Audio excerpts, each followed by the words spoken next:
Welcome back, guys. This is Gaming with Austin. Today, this is episode 49, also known as 7 squared, or 7 times 7. Get that. Get it.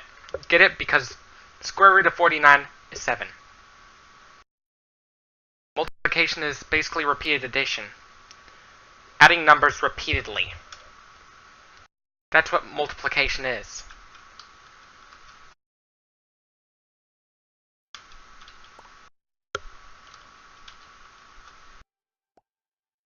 Let's talk about the hurricane that's going to smack the East Coast called Hurricane Florence. Good thing I don't live on the coast. That's good. You may think Florence is bad.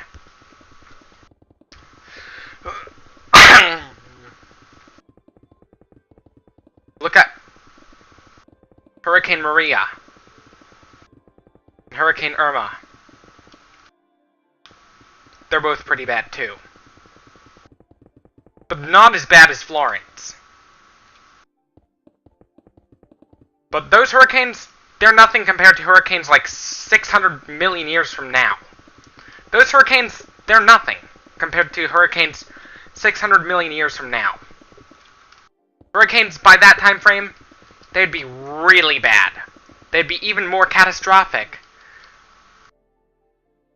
than Hurricane Katrina. Hurricane season at that time would be year-round. It wouldn't just be from April to November. It would be year-round. Yes, to where there will even be hurricanes in January. In February. And yes, even December too, by that time.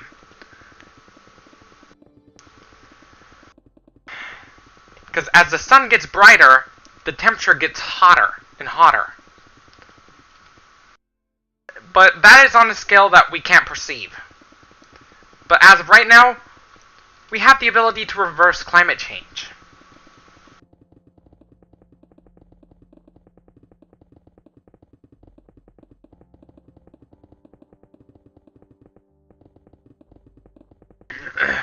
But 600 to 800 million years from now, we're fucked. Why? The average temperature would be way above. It's the average temperature 800 million years from now, whether it's human caused or not, is going to be much higher than it is now.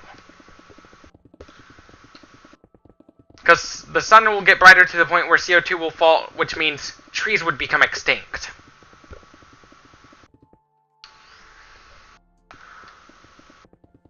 Which means C4 photosynthesis, trees cannot survive. And ultimately, about 1.3 billion years from now, much of the Earth would be desert.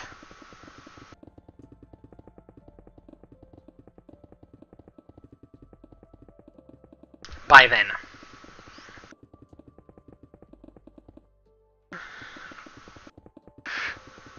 Even the ice that covers the mountains would be gone by then.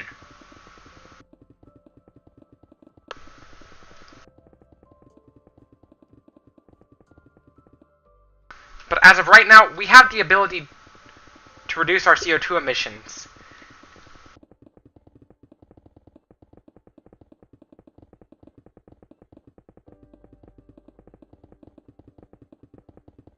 What makes sparks flammable? Combination of hydrogen and hydrogen sulfide. Methane does some part of it. But it's not what makes it flammable. It's not the primary gas. It's one of the secondary gases that makes it flammable.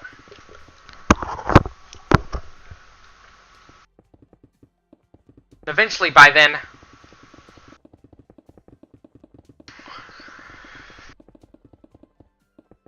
within like 3 billion years from now, the Andromeda and the Milky Way are on a collision course.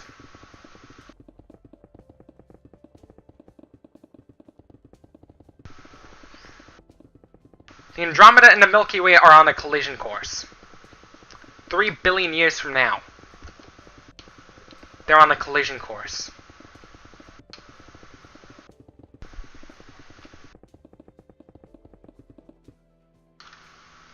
None of us will be alive to see that.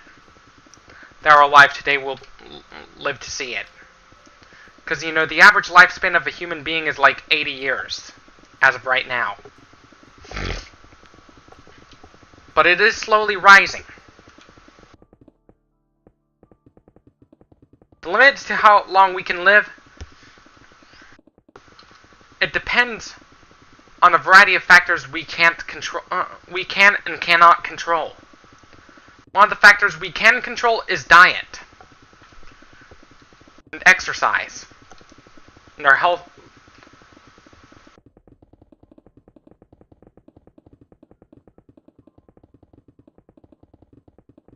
Because Gian Coleman lived to be like 122, which is pretty old.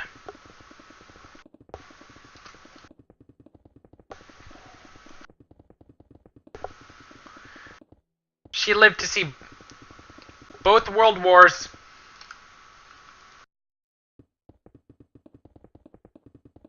the Cold War, the rise of Hitler, the space race. She even lived to see the end of the Cold War.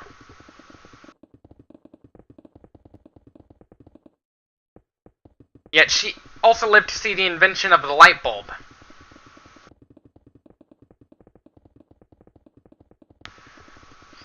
She was born in 1875. She died in 1997 from natural causes.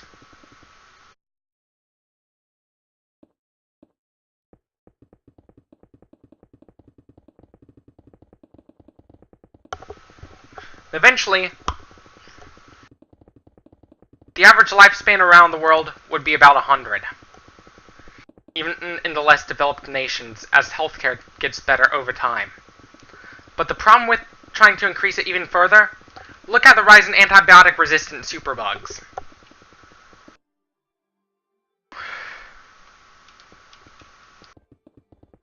If CO2 starvation doesn't drive animals to extinction,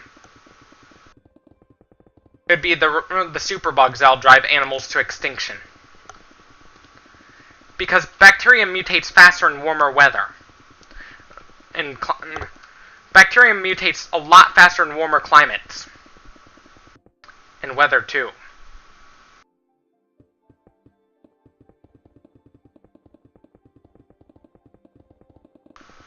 Eventually, we're going to see an ice-free winter in both North and South Poles. Where eventually all the ice will have melted by then. Because the average lifespan of a sun-like star is about 10 billion years. From formation to when it starts expanding into a red giant.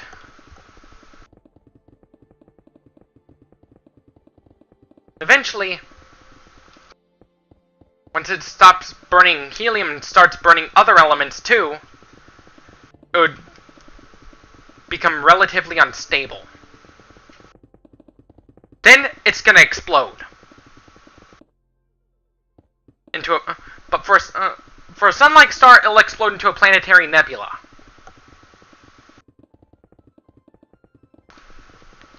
But for more massive stars, they'll explode into a supernova, which will leave either a black hole or a neutron star behind.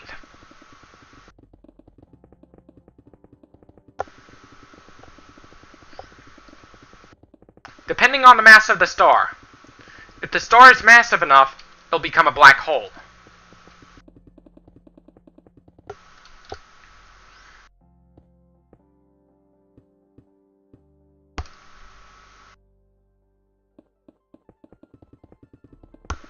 But if the star is not massive enough to compress down to its Schwarzschild radius, it'll become a neutron star. Eventually, by 5 billion years from now, we will probably have left the Earth behind by then. Europa would lose a lot of its liquid, its ice. Jupiter would get pretty hot. Because of its closer proximity to the Sun at that time. Because the distance of Jupiter from the Sun is about 3 astronomical units. No. 3 to 5 astronomical... Probably about 3 to 5 astronomical units.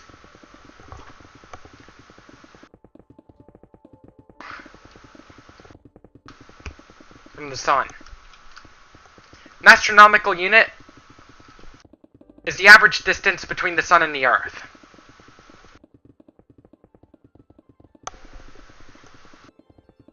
Space is huge.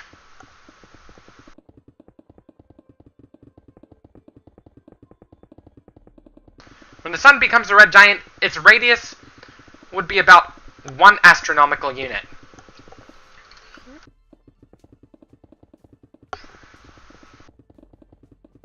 When the Sun becomes a red giant. But when it explodes,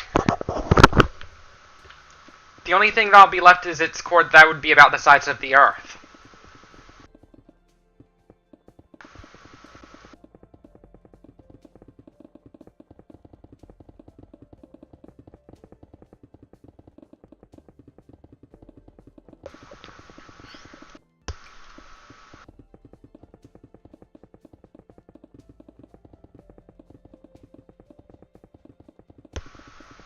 But eventually we'll be colonizing the stars long before that. Human history has...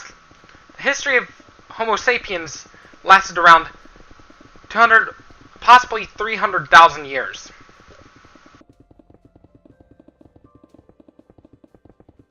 Which is really short compared to the age of the solar system. When it goes to astronomical terms.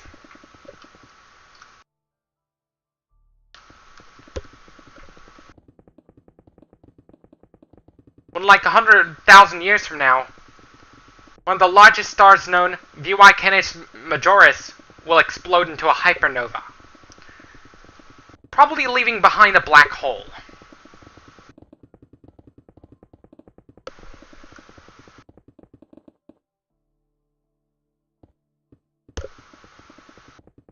Orange, K-class stars will be our better hope, ultimately.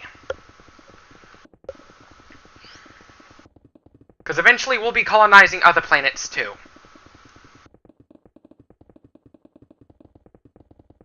And the moons of the gas giants. If they're large enough.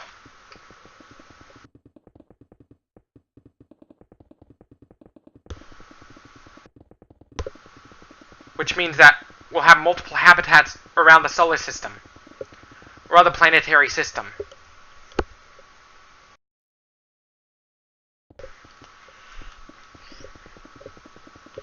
Which means that even if the Sun becomes a red giant, the descendants of humanity will probably survive.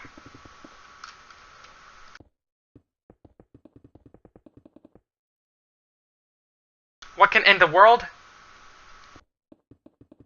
A nuclear war.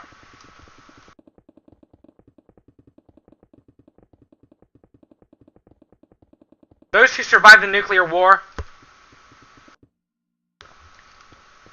they'd have to live in isolated, safe air zones for a long time. Like 20,000 years.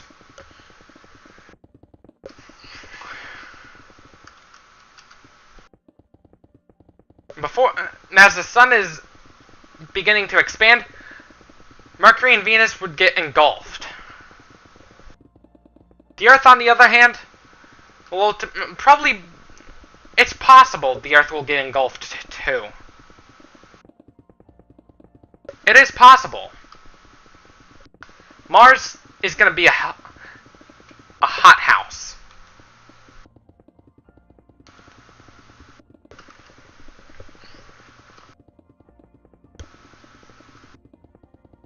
There are other doomsday scenarios we can't prevent. One of the worst scenarios out there is something called the vacuum catastrophe. Because Einstein learned that energy can be converted to mass, and vice versa.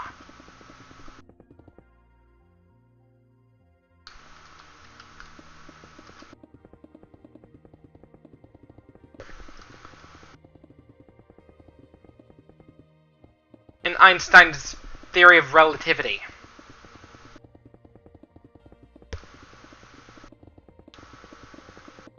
When you think of black holes, with stellar mass black holes, spaghettification is a lot more prominent compared to if you fall into a supermassive black hole. With a supermassive black hole, you'll get spaghettified, but not as quickly. Because for a much larger object, gravity is more spread out. Which means that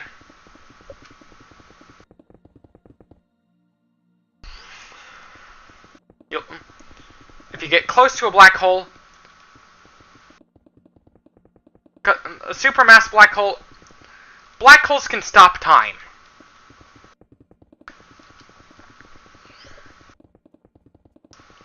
If you fall into one, you're fucked.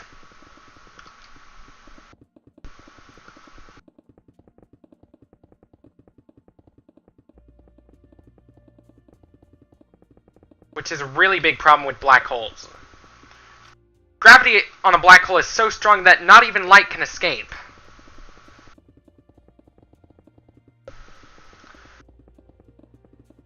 Within like a Google years from now, the last of the black holes will have evaporated from a process called Hawking radiation.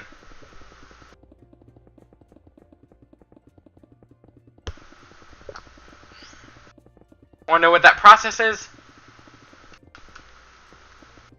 Basically, what the black hole leaves behind due to Hawking radiation is something called a naked singularity.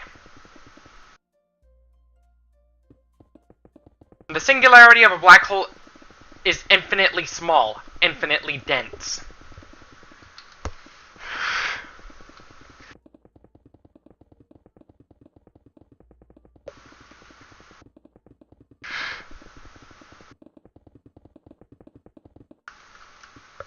Now, the singularity, the laws of physics will not matter. Because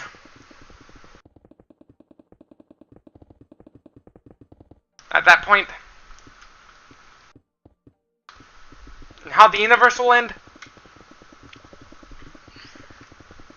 There are three possible scenarios. The Big Crunch, basically, all the mass gets converged into something called a massive singularity. The Big Rip, where space-time keeps expanding, and ultimately all the distances we know of will be infinitely huge. Where everything we know it as we know it gets destroyed. That's what the Big Rip is. The most likely scenario is heat death.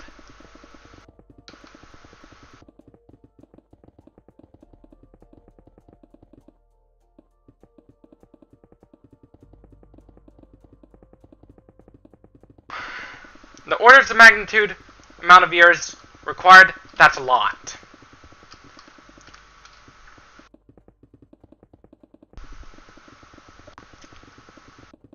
Eventually, iron stars if the if proton decay theory is false, then all the stars will end up becoming iron stars.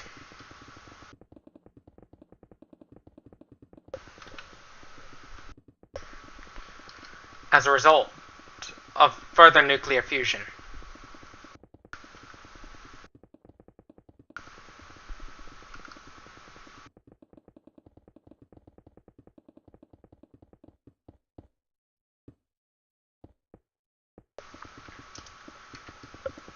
And eventually, it'd be the end of the universe as we know it. But you know, quantum fluctuations can generate a new Big Bang, which could give us hope. Which can actually give us hope.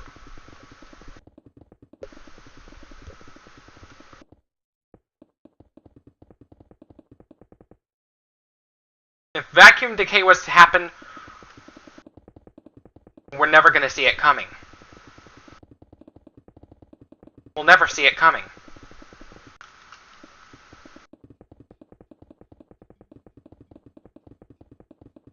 But the likelihood of that happening is very remote.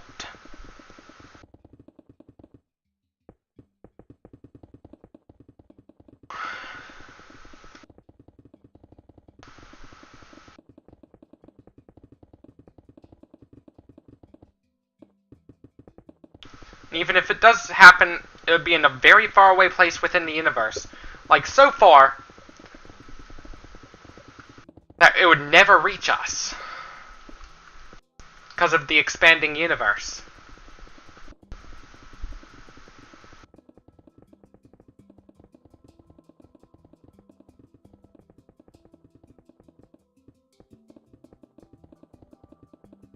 In the early days of the universe,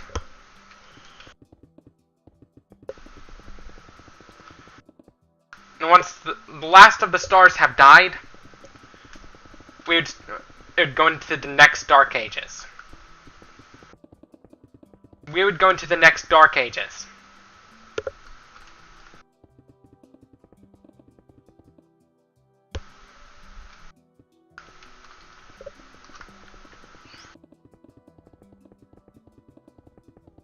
In that very distant future, a Boltzmann brain might occur due to spontaneous drop in entropy.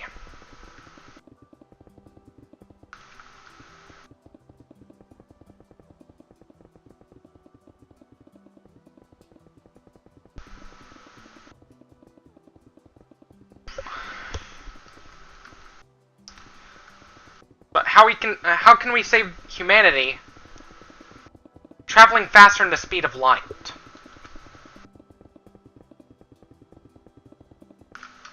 Through the use of exotic matter. Like stuff with negative mass.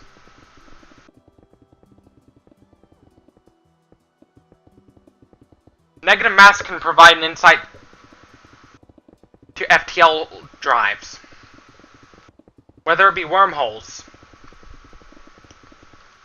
or hyperdrives.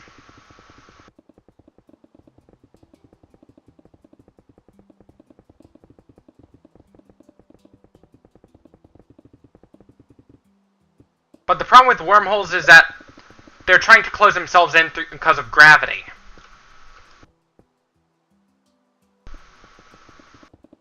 Which presents a huge problem.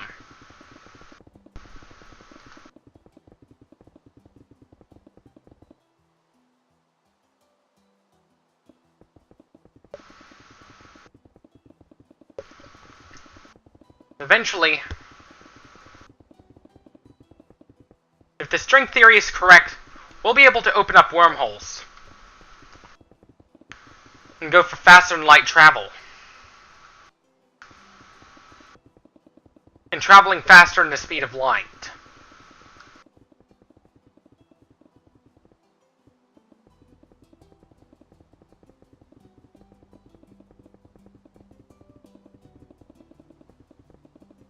Another possible scenario is the warp drive. The warp drive envisioned by Miguel Alcubierre.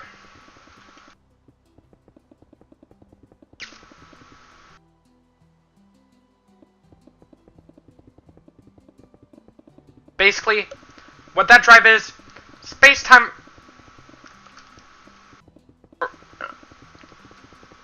Space-time gets warped around the ship instead of through the ship. There's something called a warp bubble.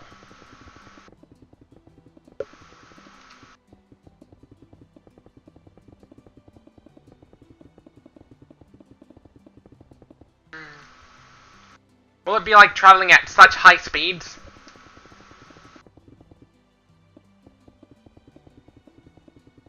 It'd feel as if you were traveling much slower.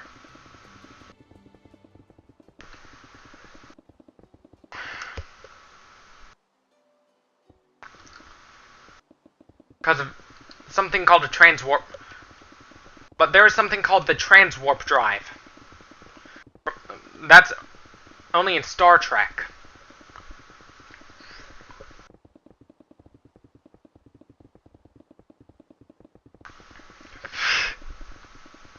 Which basically, you can travel anywhere in the universe instantaneously. At warp 10.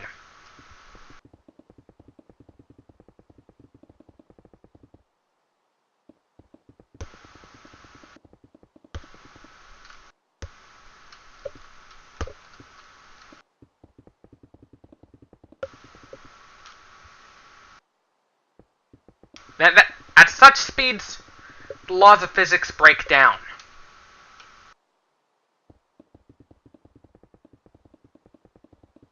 At such speeds.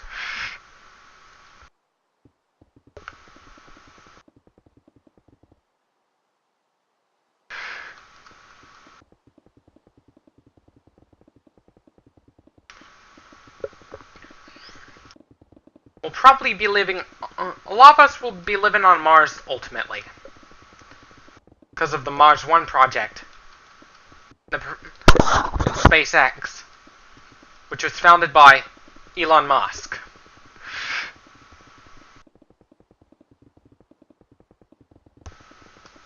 If I ended up living on Mars, I'd miss my family. Which would be pretty sad. It'd be sad, but in the end, it'll be worth it. Because I could bring hope for future generations to come for human race. For the human race. The limits to how tall we can get is restricted by gravity. Which is why people on Jupiter... if we were to live on Jupiter, our average height would be much shorter. Because of extreme G-force. But Saturn's gravity is actually pretty similar to that of Earth.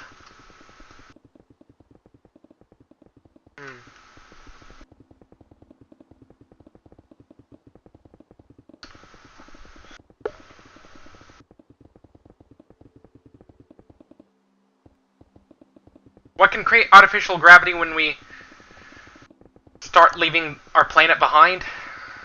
Centrifugal force can generate artificial gravity.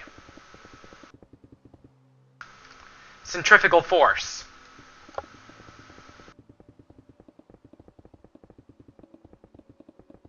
Because look at those Enterprise rides in which you're swung upside down plenty of times on that ride. There is no shoulder harness on that ride, which makes it a little scary.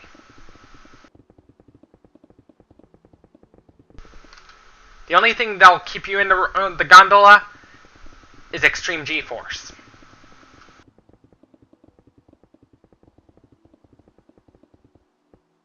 You'd be whipped around at around 4 Gs.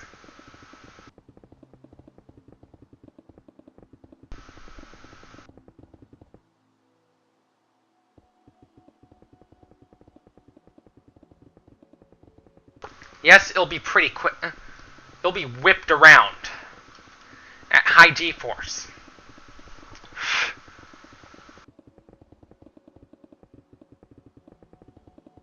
Such high G-force that the centrifugal force would keep you in the seat.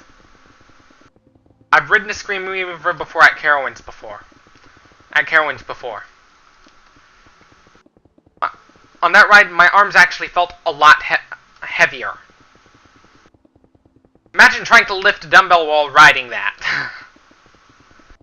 It'll be a pain in the ass. Trying to lift that dumbbell.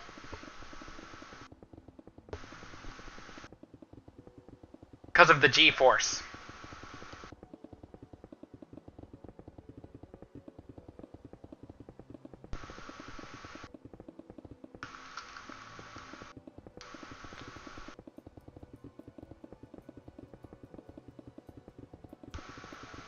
And eventually that G-force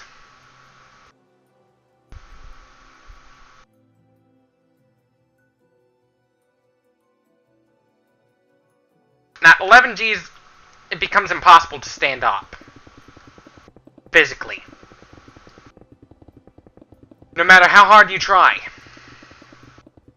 it'll be impossible.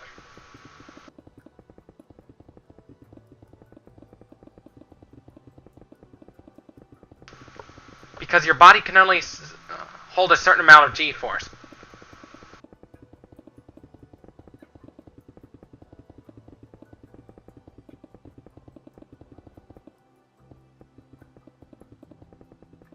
Before it gives out. An example of such G-force is a suicide coaster that whips you around at 10 Gs. That's enough to kill you. Which is enough to kill you if it's done for too long.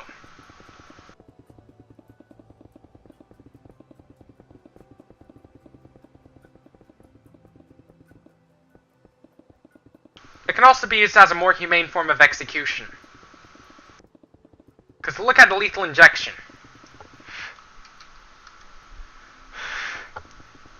A lot of times execution methods we have today, they tend to have a high failure rate.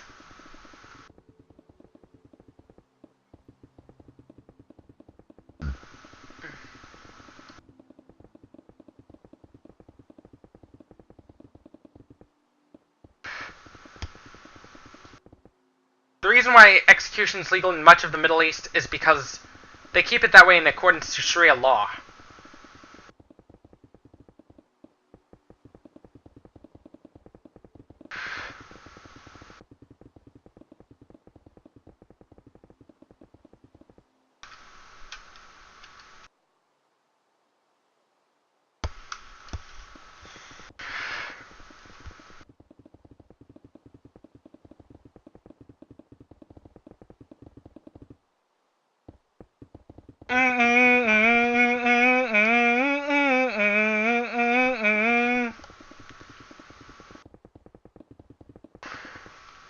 There's a lot of censorship in the Middle East because of Sharia law, too. A lot of the censorship's done for religious reasons. If you have content that's racy, you're not allowed to bring it with you to the Middle East.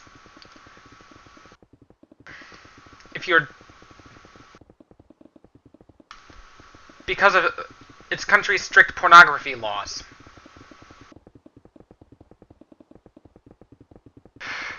When it goes to racy content, one well-known example of content that is pretty racy, Sausage Party.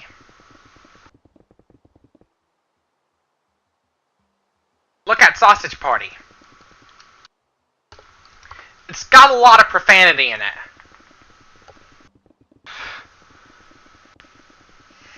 Which is why you should never take your kids to see that film. You may think it's a kids' movie, but it's not.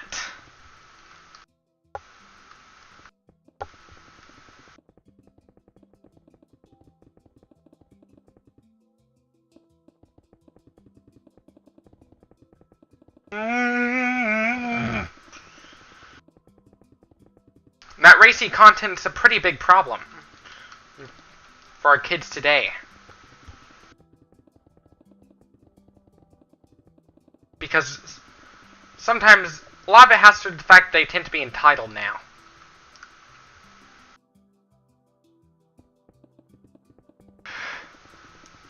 Baby boomers were entitled in different...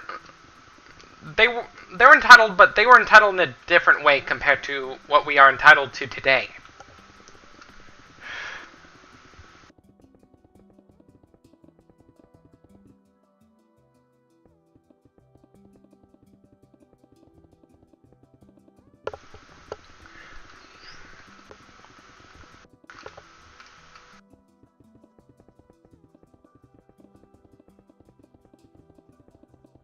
Eventually,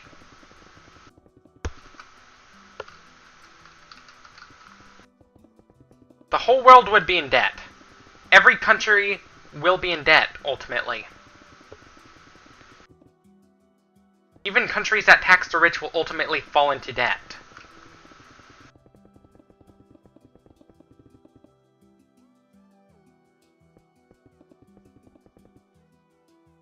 Ultimately, the only way to solve that problem is to decrease the population size.